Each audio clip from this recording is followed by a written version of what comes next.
and welcome to Take Two Radio Junior. I'm Pam, and I'm hosting the show today.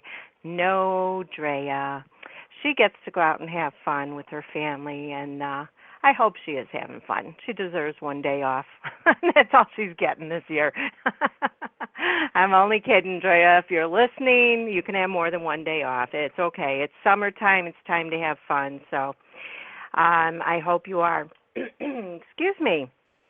But I hope you all have been enjoying your weekend and doing something fun yourselves. Tonight, though, I would like you to spend a little time with me and my guest. I'm pleased to have with me children's author Dina Marie Filippini, and I hope I'm saying her last name correctly. And we will be talking about her book, The Adventures of Precious Penny. And then, yes, Dina will read it live on air for all of you. Welcome, Dina. Oh, hi, Pam. Thank you for having me this evening. You're very welcome, and thanks for taking the time to join us today to talk about your book. We're so very happy to have you. Thank you. Now, did I say your last name correctly? Yes, you did. You pronounced it perfectly. Thanks. Well, thank you for that, because I had such an issue with spelling it. No, that's okay. Oh, my gosh, and I'm glad we got that straightened out. So all of you listening out there, when you want to look up Dina and she gives you the information and I give you information, be sure to spell her name the correct way, and it's F like Frank, Filippini, Filippini. Spell it how it sounds, right? That's a good way to look at it. Well, why don't we go ahead and start out with you telling us just a little bit about yourself, like what do you do besides writing? Sure. I'm a mom first and foremost. I have 3 grown children. I am a retired healthcare professional. And found myself with an opportunity to spend more time volunteering and pursue paths that are new to me, trying new things, new opportunities and learning, and that's how it got me to The Adventures of Precious Penny.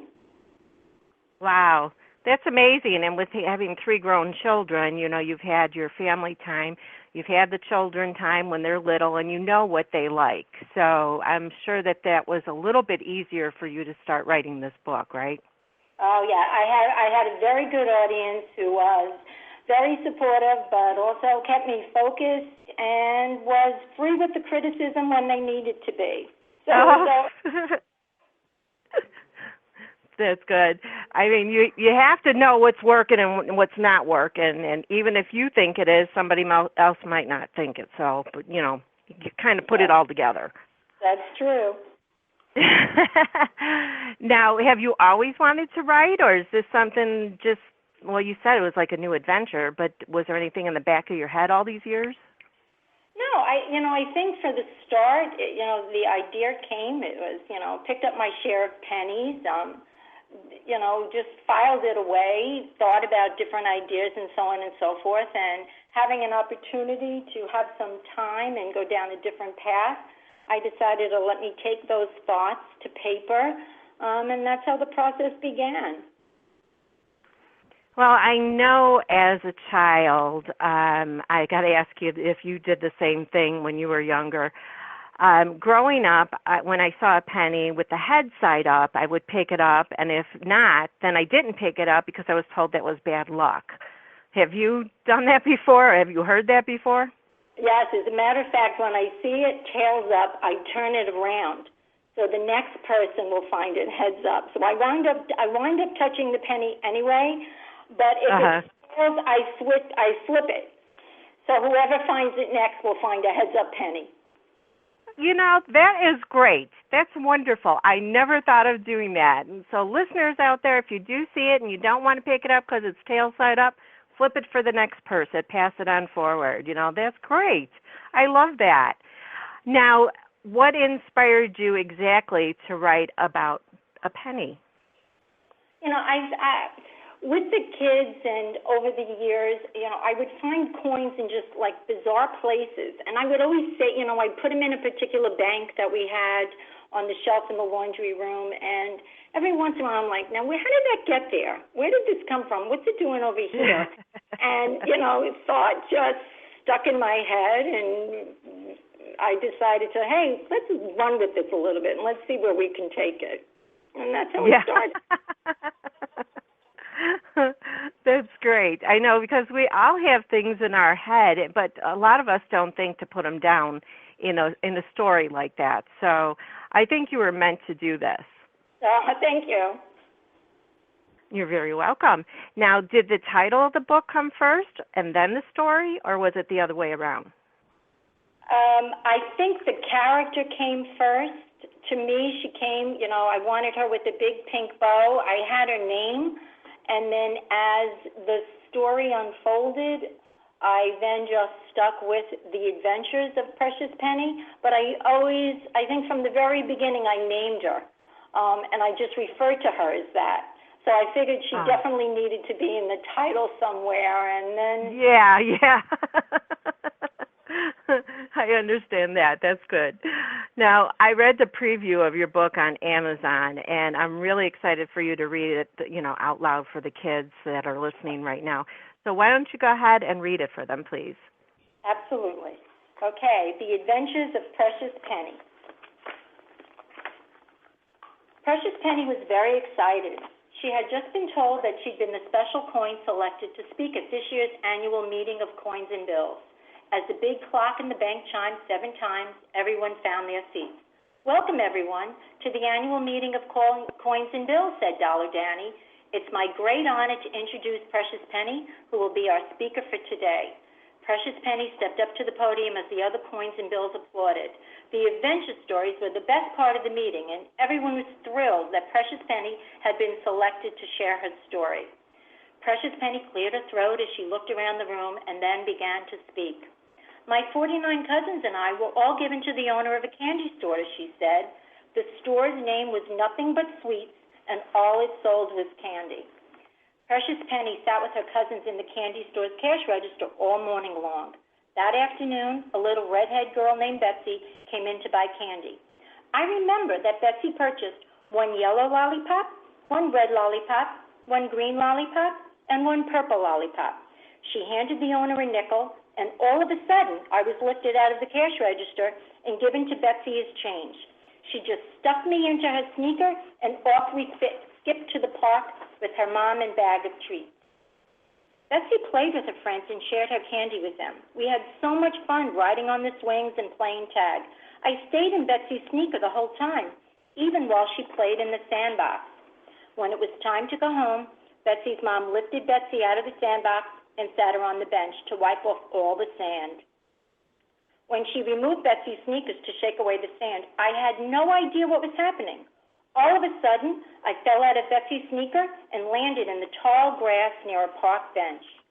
From that day on, I lived in the grass and watched children play in the park, Precious Penny told the other coins and bills. Then one day, the grass was cut, and I was sucked into an old rusty lawnmower. The inside of the lawnmower was very strange. It had lots of cuts of blades of grass, old pieces of paper, and small pieces of broken toys bouncing around it. But I didn't stay in that lawnmower bag very long.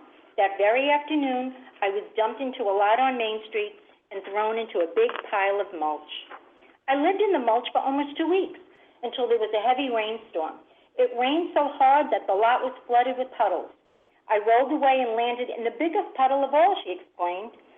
The inside of the puddle was cold, and I was all by myself. I didn't like it very much. But the next thing I knew, I felt the ground begin to shake, and a big black boot stepped on me. And wouldn't you believe it? I stayed stuck to that boot until it wiped me on the mat of somebody's car. Precious Penny remained on the dirty car mat and traveled to various places. While she was in the car, she was able to listen to all kinds of things. Sometimes she listened to music or a baseball game or even nursery rhymes. And sometimes she would just listen to a little boy, Tommy, talk with his mom and dad.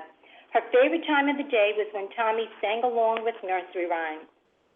One afternoon, while the car was being cleaned, I was picked up and placed in the car's coin holder along with several of the coins who weren't pennies, she said. While I was in the coin holder, I often became very sad, since I was never used for anything. I wasn't needed for any of the parking meters and was never given his change when Tommy's parents treated him to lunch at the fast food drive-thru. One day, while Precious Penny was listening to Tommy talk to his dad as they waited in the car, Tommy became very fidgety and climbed into the front seat. He began playing with all of us in the coin holder, she said. When his dad told him to stop playing with the coins, Tommy put me in his pocket.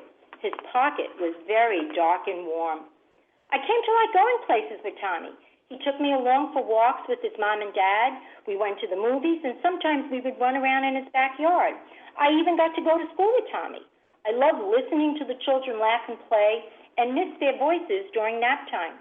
When it was too warm for jackets, I would just hang out in the closet with all of the other coats. Here, Precious Penny smiled.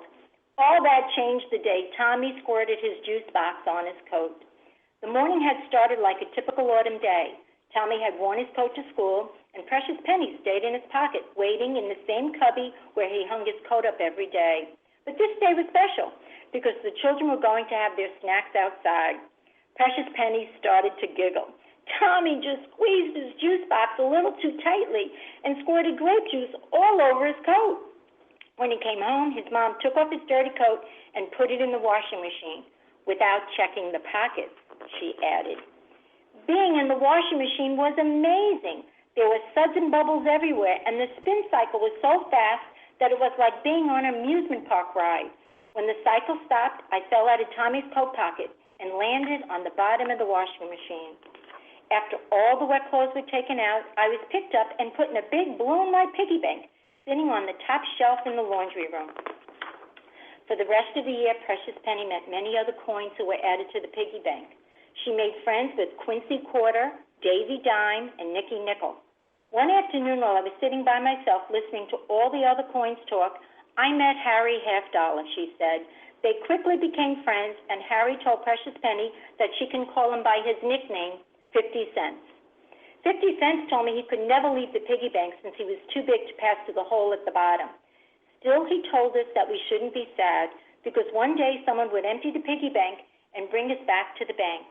For weeks, Precious Penny wondered if she'd see her cousins again, and although she enjoyed listening to the other coins describe their adventures, Precious Penny missed living at the local bank and wanted to go home. The washing machine was used every day, and over time, more and more coins were added to the piggy bank.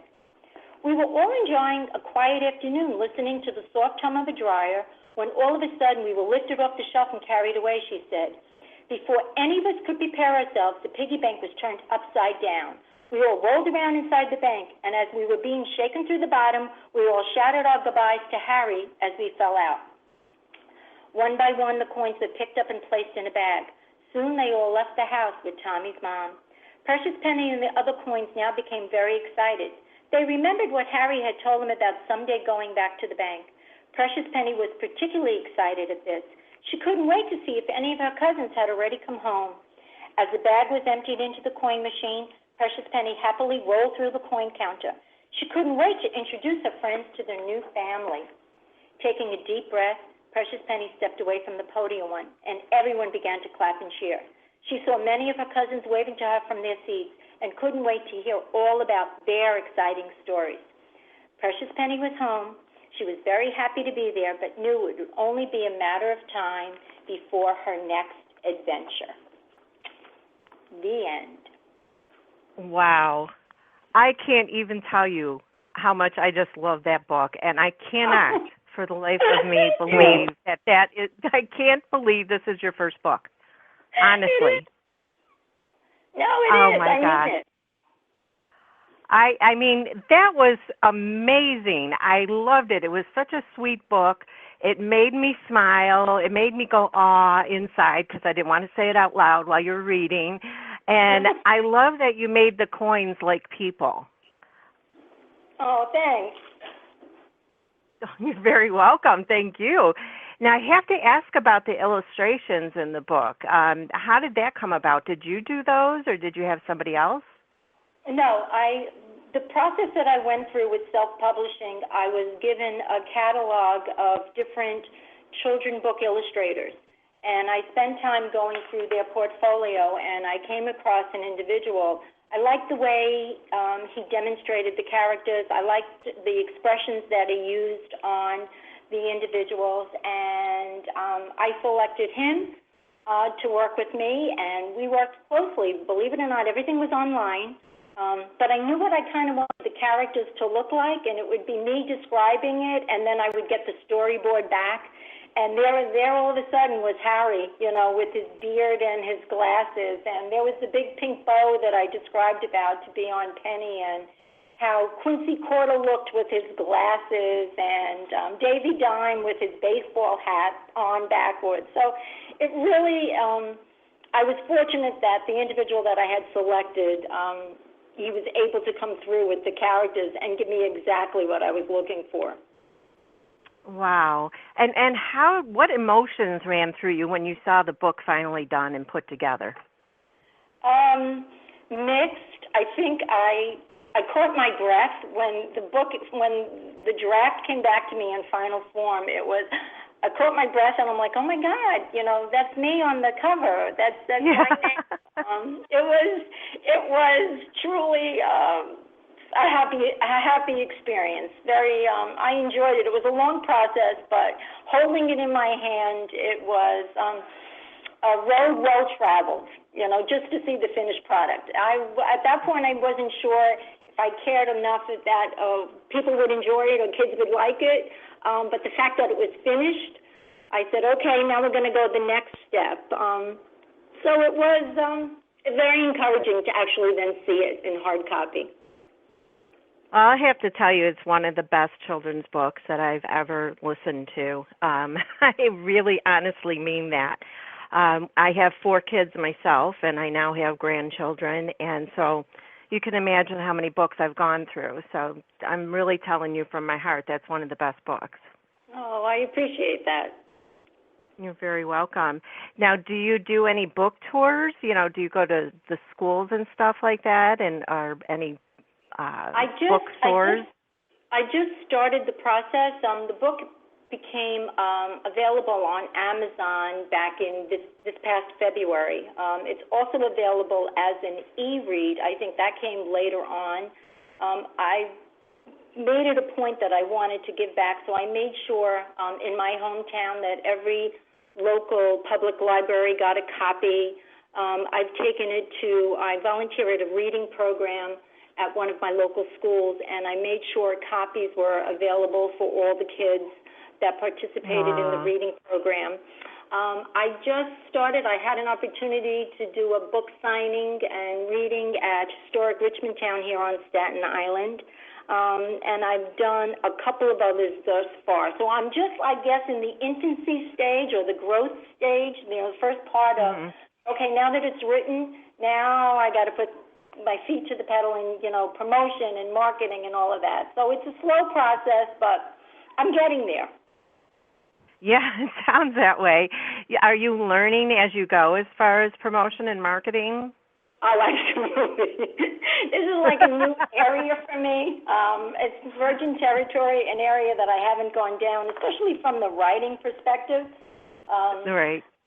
But, it's very encouraging when I had the opportunity to do a reading and have the kids come up and hold the book and asked me to sign their book, and they wanted to talk about Precious Penny, or we talked about where they found their coins, and for them to tell me where they found a penny.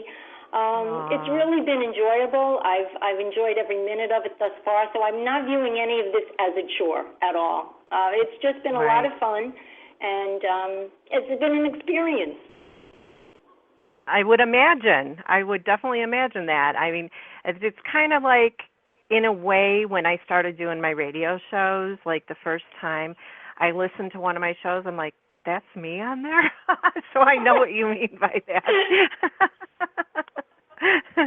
And sometimes still, to this day, and I've been doing this for a few years now, I still get that once in a while. I'm doing this. I interviewed that person. Oh, my gosh, this person's going to be on my show? So, yeah. But it's all worth it, and I don't get paid to do it. I do it because I enjoy it. I enjoy giving promotion to, authors as yourself on this show, and then I have another show, Take Two Radio, where I interview actors and directors and writers and such, and help promote whatever they have going on. And then I also have my music show that I do, and I help promote unsigned artists' music and do interviews with them. So you really have to enjoy that to have that many radio shows, let me tell you. Sounds like it, and I'm glad you do. Thank you.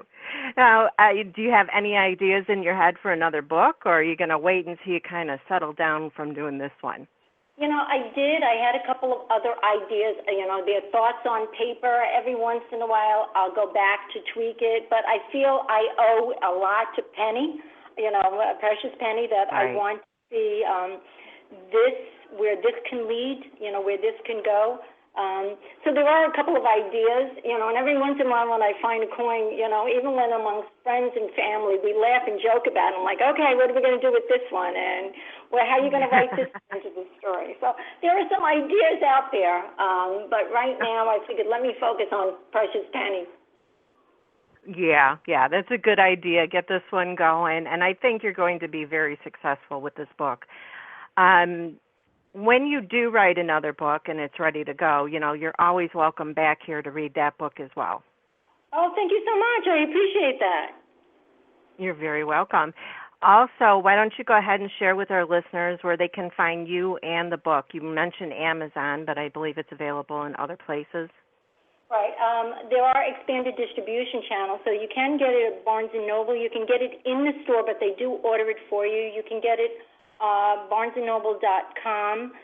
You can even order it directly through the website, theadventuresofpreciouspenny.com. You can get it directly through direct link into Amazon, as well as independent bookstores can order it for you if you want it. I haven't gotten to the point where I believe it's on shelves yet. I guess that's a goal of mine. But right now I know it is available. If you go in and ask for it, they will order it, or you can get it specifically yourself online. And as far as social media, you're only on Facebook. You're not on Twitter, right? That's right. No, I'm in the infancy stage. I feel like it's come a long way. Precious Penny has a Facebook page, and it took me a while to get there, and you should have heard the stupid questions I asked when I first started this process. But she's got that, and I realized social media has a very significant role, so I think I have to do a little bit more down that avenue as well. But right now, she's just on Facebook. Okay, and all they have to do is put in The Adventures of Precious Penny, and it comes right up under Facebook, because that's how I found it. Yes. And I looked on Twitter, because, yes, social media is incredibly important for things like this. You get it out to so many people that you'd be amazed about how quickly it can spread. So when you have a chance and when you have somebody to help you out, once you get the hang of it, it's really very easy to do. And you can connect your Facebook and your Twitter accounts together. So if you tweet something, it'll post to your Facebook or vice versa. So that way you're not doing double the work. Well, thank you for that education. I appreciate it. You're very welcome. I didn't have too much knowledge myself once I got on Twitter.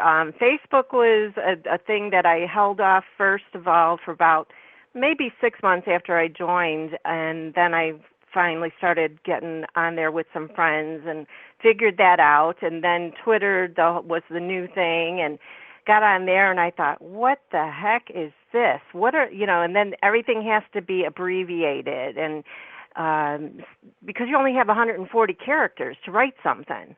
And you think that you're only going to write a little bit, but once you start writing, you're like, oh, wait a minute, that's not going to work. So then you got to start doing things like that. Abbreviation, talking in a language only Twitter people understand these days. So, yeah, it's I know fun. I have a lot to learn. It's not going to be a short learning curve, but I know I have a lot to learn. And I'll get there. I think I'll get there. Yeah, you'll be fine. You'll be fine, especially if you have kids that are on it. Those are the ones you go to teach you to do things like that. They know everything. Yes, they do. want to thank you so much for joining me today, Dina. I enjoyed speaking with you. It was a lot of fun. And again, I wish you much, much success with your book. Oh, thank you so much, Pam. And I appreciate the opportunity of sharing it with you this evening and your audience. I really do. You're very welcome, and I know they enjoyed it as well. And for any of the listeners that are listening right now, you can listen again to this show because it goes on podcast after the show is over. And you can do that on Blog Talk Radio, or you can go to take2radiojunior.com, and that's with the number 2. I have The Adventures of Precious Penny under the children's author section with all the information that you'll need to be able to find the book. And the Facebook page is on there as well. So if you're on the go and you want to listen while you're in the car or something, you can also listen to the story again on Stitcher, Spreaker, TuneIn, and iTunes, all for free. So with that, I'm going to let you go, Dina. You enjoy the rest of your Sunday, and keep in touch, okay? I will. Thanks again, Pam. Have a good evening. You too. Thank you. Bye-bye. Okay, kids, I normally make my announcement for my next guest, or for Drea's next guest, or our next guest, however you want to put it. But I haven't scheduled anybody yet. I'm going to work on that shortly. There's been a lot of things going on at home. I've been very busy, so I haven't gotten around to it, but I'll get it done. In the meantime, you can go to take2radiojunior.com, like I said, for upcoming guests, previous podcasts, children's authors, and more. And I hope you will join us again when we have a guest scheduled. If not, Drea could just do a regular show, which she hasn't done since we started, playing music and telling her own stories and such. We'll figure something out. Don't worry. We'll be here again. And don't forget to like our Facebook page at Take Two Radio Junior and follow us on Twitter at Take Two Radio Junior. So, thanks again, everybody. Enjoy the rest of your weekend, and we'll talk again soon. Bye-bye. God bless you.